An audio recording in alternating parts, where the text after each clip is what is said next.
Quan s'observa el mar des de dalt d'un penya-segat, per exemple, fa l'efecte que les roques continuen mar endins, ocupant grans extensions del fons marí. Contràriament a allò que pugui semblar, a molt poca distància de la costa, les roques són substituïdes per graves i sorra, i més lluny, el que més abunda són els llims o els fangs.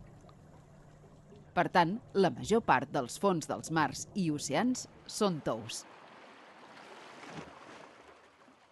Les roques i els sòls del litoral estan sotmesos a uns processos continus de degradació i fragmentació, anomenats meteorització. En aquests fenòmens d'erosió intervenen l'impacte de les onades, la temperatura, la dissolució de les roques, diverses reaccions químiques i l'activitat biològica de diferents organismes. Després de la meteorització, els fragments de roca es precipiten cap al fons, o bé els trossos més petits són transportats per l'aigua i sedimenten a certa distància del seu lloc d'origen. Els materials del fons també procedeixen de terra endins. Els rius van erosionant la seva llera i transporten petits fragments de roca i sorres cap al mar. També porten restes de matèria orgànica procedent de boscos, prats, camps de conreu i indrets urbanitzats. Quan arriben al mar, tots aquests materials van sedimentant per efecte de la gravetat. Igual com passa amb la meteorització de les roques litorals, els materials més pesants arriben al fons abans que els més lleugers i, per tant, es queden més a prop del litoral. Per això, a les platges habitualment hi ha còdols i sorra i a més distància de la costa, els fons marins són de fangs i llims. Per efecte de les onades i dels corrents marins, tots aquests materials continuaran erosionant-se i els fragments més petits es dispersaran. També hi ha sediments que procedeixen de la descomposició de tota mena d'organismes, tant de terra endins com d'éssers marins, sobretot planctònics. Un exemple són els sediments formats per les cobertes externes de les algues coccolithoforals o les diatomees.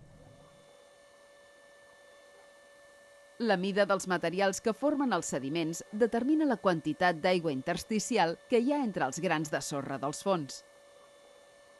Com més grans siguin les partícules d'aquests materials, més aigua intersticial hi haurà i, per tant, més possibilitats de vida entre ells.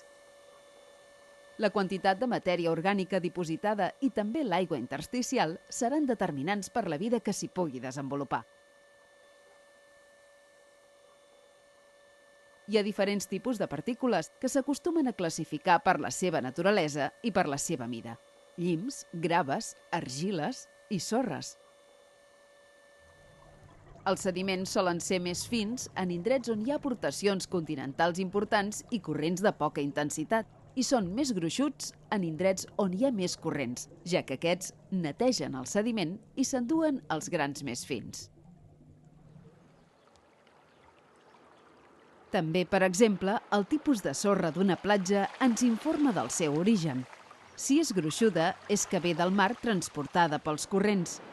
Si és de gra més fi i terrós, és que ve dels rius.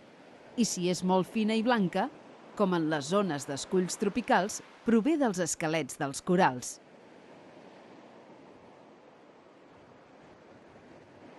Sovint a la capa més superficial dels sediments hi ha més renovació d'aigua i, per tant, més oxigen disponible que les capes més profundes i compactes. Això fa que en els sediments del fons la vida es concentri majoritàriament en els primers centímetres. El tipus de fons, dur o tou, condiciona la composició de les comunitats biològiques que s'hi desenvolupen. Per entendre aquestes diferències, cal tenir en compte que les roques proporcionen un suport rígid que permet la fixació d'una gran diversitat d'organismes. En els fons tous, això no ocorre, ja que es tracta de substrats inestables i movedissos que dificulten l'assentament de moltes espècies, tant d'algues com d'animals. Les prolongacions de les platges mar endins acostumen a ser també de fons tous, sovint de sorra o de fang, segons el tipus de sediment que hi arribi. En molts indrets, on hi ha un fons sorrenc, es donen les condicions ambientals adients per al desenvolupament d'herbeis de fanerògames marines. En aquest cas, es pot veure una comunitat de Cimodocea. Aquesta planta, coneguda popularment com a algueró, és una espècie que té les fulles més estretes i curtes que la posidònia.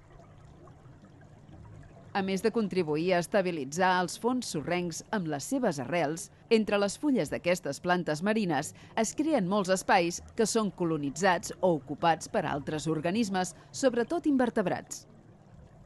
Són també un indret arrecerat que moltes espècies aprofiten per deixar-hi les postes d'ous.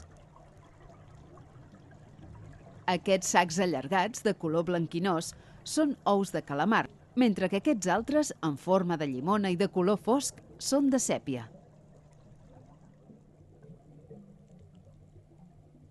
La femella de sèpia deixa els ous units a les fulles. Si tot va bé, en uns 2 mesos se'n produirà l'eclosió.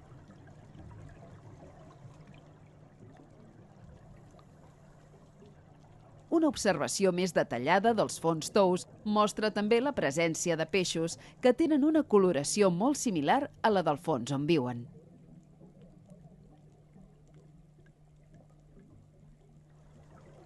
Sovint també crida l'atenció la presència d'uns petits cons amb foradets centrals que semblen uns minúsculs volcans. Això és un indicador de la presència d'algun organisme. Molts dels forats són produïts per mol·luscs bivalves.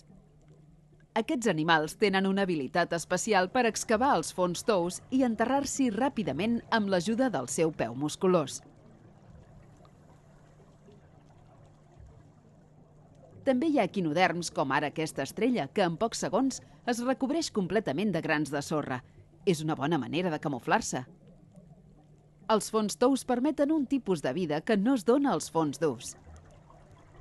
Hi ha animals que viuen sobre la sorra, la qual sovint aprofiten per dissimular la seva presència. En conjunt es diu que constitueixen l'epifauna i així es diferencien de l'endofauna, que està formada per aquells organismes que poden remoure el fons i viure-hi enterrats, ja sigui fent-se un lloc o bé vivint entre els espais que queden lliures entre les pedres o els grans de sorra. En aquest fons inestable que l'aigua pot remoure fàcilment, molts organismes basen la seva supervivència en la capacitat de dissimular la seva presència o de viure enfonsats en el substrat.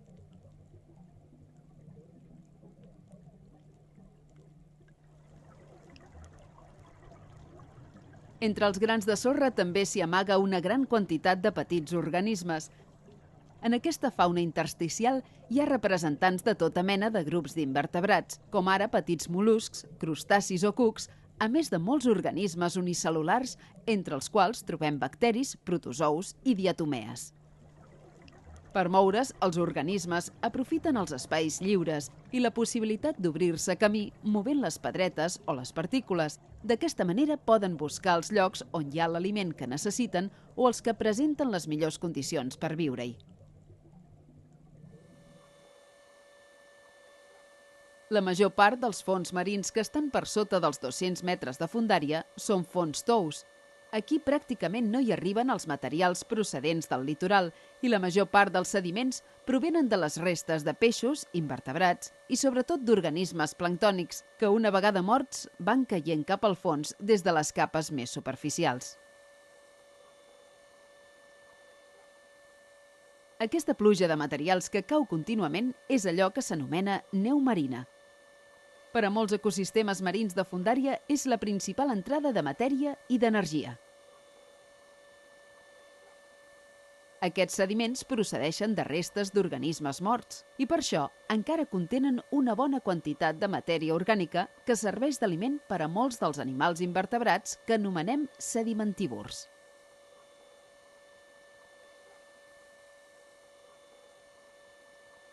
És sorprenent veure com aquest petit crustaci va recollint amb les pinces les restes orgàniques que hi ha a prop seu i com lentament les va portant cap a la seva boca.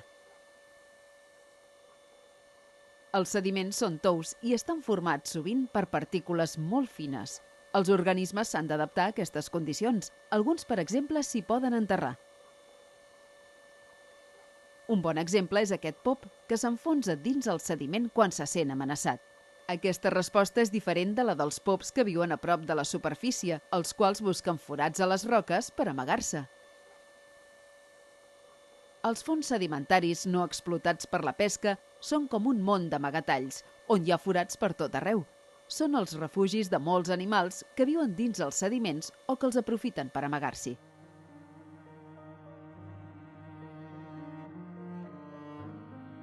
Per poder viure en fons tous, alguns organismes tenen una part del seu cos ben enterrada dins el sediment, de manera que constitueix una mena d'ancoratge que els permet resistir la força dels corrents submarins, que en algunes ocasions poden ser molt intensos. En els fons tous, poc degradats per la pesca, sovint es formen agrupacions d'organismes de la mateixa espècie, fet que n'afavoreix la seva reproducció, ja que els individus o les colònies de diferent sexe estan a poca distància entre ells. A més, aquestes agrupacions afavoreixen la retenció de les partícules de sediment que porten els corrents i crea les condicions adients perquè entre aquests organismes puguin viure altres espècies. Hi ha agrupacions de pennatolacis, de serientaris i fins i tot d'ofiuroïdeus. Molts d'aquests organismes, com la leptometra, que ocupa grans extensions del fons, aprofiten els corrents i la matèria orgànica que hi ha en els sediments remoguts, ja que són filtradors.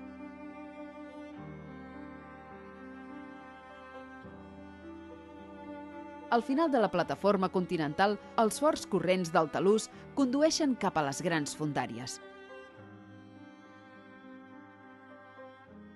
Sovint hi ha indrets on les roques queden al descobert, ja que els sediments s'han esllavissat. Aquestes roques són els llocs adients perquè algunes espècies d'esponges, nidaris i altres invertebrats de fondària s'hi estableixin. Es tracta d'organismes filtradors i suspensívors que també aprofiten la matèria orgànica que va caient. En el talús i a la zona batial, les característiques ambientals són força homogènies, sovint en punts allunyats entre ells i situats a la mateixa fondària, les condicions ambientals són molt similars. Això fa que la distribució geogràfica de les espècies sigui molt més uniforme que en les zones més superficials. Tot i la seva aparent monotonia, als fons tous la vida marina és molt intensa i productiva. A diferència dels fons rocosos, els sorrencs són molt més homogenis. Els organismes que hi viuen han desenvolupat les seves estratègies per sobreviure en aquests ambients.